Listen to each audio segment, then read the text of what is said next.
5 సంవత్సరాల కాలం ఆంధ్ర రాష్ట్రం ఎన్ని ఇబ్బందులు ఎదుర్కొందో ప్రజలందరికీ తెలుసు.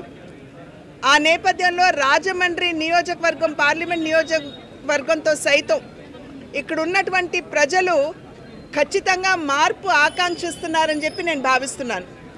ఎందుకంటే 5 సంవత్సరాల కాలం చూసినట్లయితే ఇక్కడ ఎంపీ అభ్యర్థిని ఎన్నుకున్నప్పటికీ ఏవైతే ఇక్కడ ప్రజలు ఆకాంక్షించారో, ఏ మేరకు ఇక్కడ అభివృద్ధి జరగాలని, ఏ మేరకు ఇక్కడ ప్రజలకి నిజమైనటువంటి సంక్షేమం అందజేయాలి అని చెప్పి ప్రజలు ఆకాంక్షించారో ఆ మేరకు ఇక్కడ అభివృద్ధి కావచ్చు, అదేవిధంగా నిజమైనటువంటి సంక్షేమం ప్రజలకి చేరవేయడం కావచ్చు జరగలేదు అనేటువంటి భావన ఇక్కడ ఉన్నటువంటి ప్రజల మనసుల్లో గట్టిగా ఉన్నటువంటి మాట.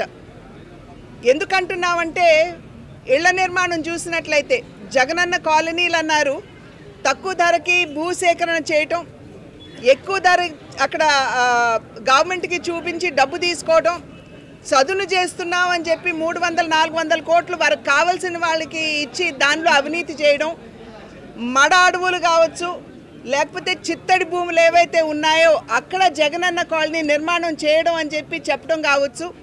ఇవన్నీ కూడా ఇక్కడ ఉన్నటువంటి ప్రజల్ని మోసం చేసే దిశగా ఉన్నది, కానీ నిజంగా సంక్షేమం అందించాలి అనేటువంటి భావన అయితే ఇక్కడ ఉన్నటువంటి ప్రజాప్రతినిధులకి లేదు అనేటువంటి భావన రాజమండ్రి నియోజకవర్గంలో ఉన్నటువంటి ప్రజల మనసుల్లో ఉన్నటువంటి నేపథ్యంలో ఖచ్చితంగా ఈ కూటమికి సంబంధించినటువంటి పార్లమెంట్ అభ్యర్థి కావచ్చు, అదేవిధంగా అసెంబ్లీలకు నిలబడినటువంటి అభ్యర్థులు కావచ్చు, 7 అభ్యర్థులు ఎవరైతే ఇక్కడ ఉన్నారో వారిని సైతం ఖచ్చితంగా గెలిపించుకోవాలి అనేటువంటి కృత సంకల్పంతో ప్రజలు ఇవాళ ముందుకు వచ్చి ఆశీర్వదించడానికి సన్నద్ధంగా ఉన్నారు అని చెప్పి నేనైతే గట్టిగా విశ్వసిస్తున్నటువంటి మాట.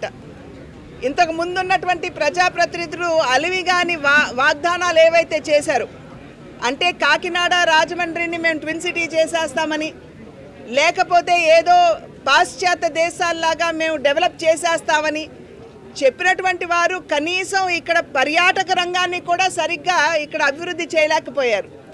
కానీ అలివిగాని వాగ్దానాలు చేసే దిశగా కాకుండా ఖచ్చితంగా రాజమండ్రి పార్లమెంట్ నియోజకవర్గ అభివృద్ధికి నేను కట్టుబడి ఉన్నాను.